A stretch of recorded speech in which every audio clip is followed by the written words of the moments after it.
The Senate Judiciary Committee has set a date for the confirmation hearings of President Trump's Supreme Court nominee. Hearings for Brett Kavanaugh will begin on September 4th and are expected to last several days. It's a process the Trump administration has said it wants wrapped up before November's midterm elections. Something else the president team wants wrapped up by November? Special counsel Robert Mueller's investigation. Earlier this week, the president's lead attorney, Rudy Giuliani, put the chances of the president sitting down with Mueller's team at 50-50. Joining me now from Boston is CBSN political contributor, Boston Herald columnist, and politics editor for NHJournal.com, Michael Graham. Okay, Michael, we're going to get this Kavanaugh hearing. It's going to be before the midterms. What do you expect from it? I expect a lot of grumpy Democrats in places like Missouri and North Dakota and Indiana. That's what I expect. Because it's going to be hard for them to know what to do. Whether they vote to confirm. Well, Senator Claire McCaskill said, I think yesterday, that this is not a political winner. This is not good for her. And I get her point. I will say, though, that one of the things that many on the right find ironic about this is this complaint from Senator Schumer today that there's just not enough information out there, gosh darn it, about Judge Kavanaugh, who has spent 12 years on the appeals court right below the Supreme Court, has written more than 300 opinions. And the data I saw is that the Senate committee is going to have about 1 million documents in total from Kavanaugh's background, as opposed to Gorsuch, about 180,000. The same with Kagan. I mean, the data's out there. And so Democrats really are in a spot. This is a purely political vote at this point, both in the terms of the midterms. They don't want to, rile up Trump's base in these red states, and also in the long term, that they want to keep the court balance the way they want it. And there's no, as of now, there's no other angle except politics. They can't point to his record. They can't point to his experience. And so we'll see if they're really ready to go bare knuckle on the politics on this fight. Well, one complaint has been its executive branch paper trail that hasn't been fully released. But really, the real issue is going to be whether Republicans hold ranks. Are there any concerns with whether every Republican votes for him or not? I'd be very, very surprised. I mean, the two that people talk about obviously are Lisa Murkowski in Alaska and Senator Collins in Maine. And so far, they've been making warm, friendly noises. There was a little mini scare with Rand Paul. Rand Paul always acts like he's about to do something out there, and then somehow he ends up voting with the Republican caucus. That's the way it works. And I'll be honest with you, I'm very dubious that people who are in trouble right now, Heitkamp in North Dakota, Donnelly in Indiana, and McCaskill in Missouri are going to vote against a guy who is disqualified. You mentioned that executive paper trail. That was his time as the secretary for the George J. Bush presidency, just handling the papers. You got 12 years of his opinions to vote on. Either he did a reasonable job as a judge or he didn't. And given that his nickname or the label for him is he's a judge's judge, I think this is a done deal, and the Democrats have got to figure out how they're going to. What's the best way now? Do they want to go ahead and maybe just get the vote done? Now at this point, just rush it and have it over with, or do they hope against hope that they can somehow delay it past the midterms, and then hope against hope that they win the Senate? That's a lot of hoping. Okay, so from a discussion of a potential justice to court, Paul Manafort, the prosecution about to wrap up. You speak to conservatives on the radio just about every day. How are they viewing this trial? It completely is evading them. And so what we've done is we've got two artificial realities that are in competition. One is the Manafort's about to break and reveal that Trump is a Russian spy. And, of course, this case has to do with money laundering from 2006, and so no.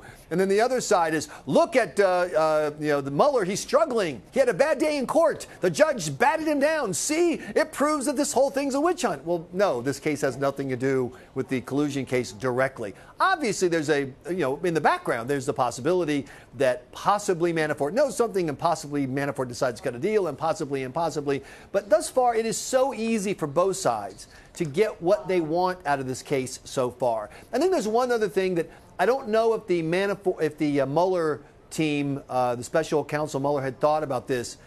Everything about this case is unsavory. Manafort's an unsavory guy dealing with really sketchy people in Eastern Europe, aiding the cause of Russia against the Ukrainians. sleeping in cashmere sheets or all this crazy money he spends.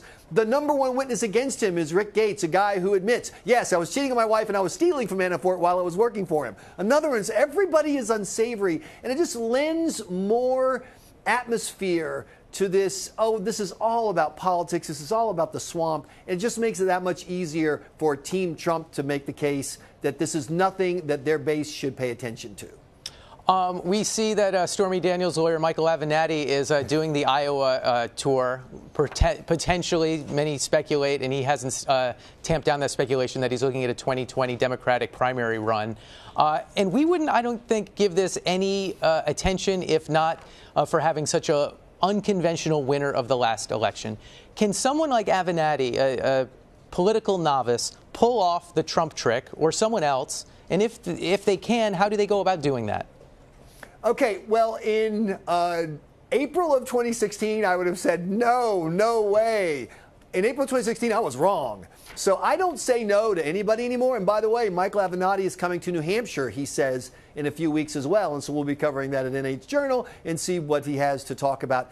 So I'm not saying no to anything. This week, Reverend Al said that he wasn't willing to say no to a run, and that the people who are running now don't know how to handle Trump, that you need some showbiz to handle Trump. And Reverend Al Sharpton says that he maybe is that guy. Is he going to run? Hey, it's going to be wide open. It's going to be fascinating to see how Democrats deal with the problem that Republicans had in 2016, which is you had a lot of quality candidates, but no one could get a clean view of them because Donald Trump skewed the conversation so much. What happens if you don't have one Trump, but you have maybe one of the celebrities from Hollywood who's been talking about running, and maybe an Avenatti, and maybe an Al Sharpton, and it's for me, being a political junkie and covering this stuff, this is fantastic. But for voters trying to fight their way to a good decision, it's not going to be, if this is the field, it's going to be tough. Last thing, quickly, you have a piece coming out Monday on CBSNews.com about what you call the Ocasio-Cortez effect. What is that? So most conservatives have had that time where you're at it, like you're me, you do media stuff. People, oh, I've seen you on CBSN. I'm a liberal. Let me tell you what's going on. And they give you the bumper sticker, hashtag, billionaires and millionaires and Medicare for all, whatever. And so you go, okay, I'm going to engage them in debate. And you ask a follow-up question, and it becomes very apparent very quickly. They haven't really thought through the rest of this. They're sincere. They really do want justice for their fellow Americans. They really are upset, and they have a general idea, but they haven't thought it out. Well, Alexandra Ocasio-Cortez has been going around giving interview after interview after interview of that conversation and showing Americans, haven't really kind of worked out the math yet. Can't really explain where the $3 trillion a year for Medicare for all would come from. Free college tuition. How are you going to do this? She talks about, well, unemployment's low because everyone has two jobs. That's not quite how it works. And no, there are no upper middle class people anymore.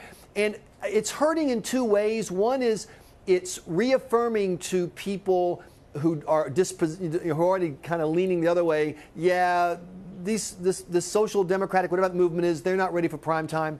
And the other thing you're doing, and I think you're seeing the results in the primaries in the last few cycles, where the Bernie Sanders candidates and the next-gen candidates and the other liberal groups really have not fared well. And I think one reason they're not is that voters are concerned. Maybe I would take a chance on one of these people who's a little more progressive. Are they ready for prime time? Not are they bad people, not are they dumb people. They're clearly smart, they're clearly enthusiastic and sincere, but are they ready? And that's been the effect, I think. I think she's ended up hurting her end of the Democratic coalition more than she's helping thus far. The ultimate question, are they electable? We'll find out in November. Michael Graham in Boston, thanks so much. Have a good weekend. Thanks for having me.